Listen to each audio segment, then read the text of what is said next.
What is the Council of the 100 Leaders, and what's the objective of the initiative? Well, the Council really has its origins from within the religious leader group within the Forum.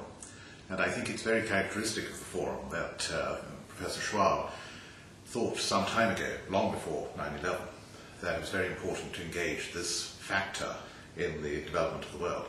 The religious voice has been underrepresented, so he decided to bring in religious leaders. And so it's a product of that community. And so when we had the dramatic and terrible events of 9/11, that community, together with the Forum, felt it would be appropriate to have an initiative that spoke to the West Islamic issues. So is it just religious leaders that are part of the council, or is it a broader spectrum of people that are part of it?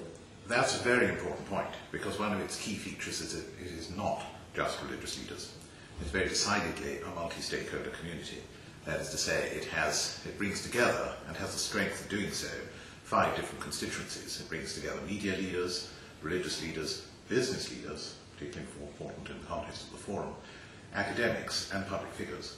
So we have a really important gathering of different strengths, not just religious leaders. We don't want to see the religious voices ghettoized. We see it as something that is an important part of a wider community which is mobilized by the C100. And what are the specific topics and issues that you're dealing with? It's intercultural dialogue generally, but what are some of the specific points that the Council looks at? Well, we've had a wide range, and that's one of the challenges, because obviously we range through from issues that seem directly related to religion, such as the role of religion and its abuse in the invocation of conflict, for example, through to issues that are simply to do with promoting greater harmony and cooperation. What's needed for companies, for example, when they're functioning in multiple different contexts, how can they do so sympathetically to the context? And then we're thinking of practical cooperation and steps that can be taken for that. So it's quite a wide-ranging set of areas that we address. But characteristically, I would say that we have had 2 strands. One is the strand of in-depth dialogue, which seeks to define issues that are critical to our agenda. In other words, what issues and how can we tackle them in the most useful ways. So that's one strand. And then the other strand is more action-oriented, as we seek to facilitate and promote initiatives that are relevant to our work. And if you take a step back, where does this initiative fit in the big picture, within the context of the Forum? Well, I think it's part of the Forum's very broad remit. Remember that the Forum is committed to improving the state of the world. That really is a very wide agenda, but it reflects, I think, the importance of every aspect. So we are not simply, as I think sometimes people misunderstand us to be, engaged in economic growth. We are wanting all-round improvement, and that involves social improvement as well. And so it's within that context that improving relations between the religious groups and those even of no faith is very important.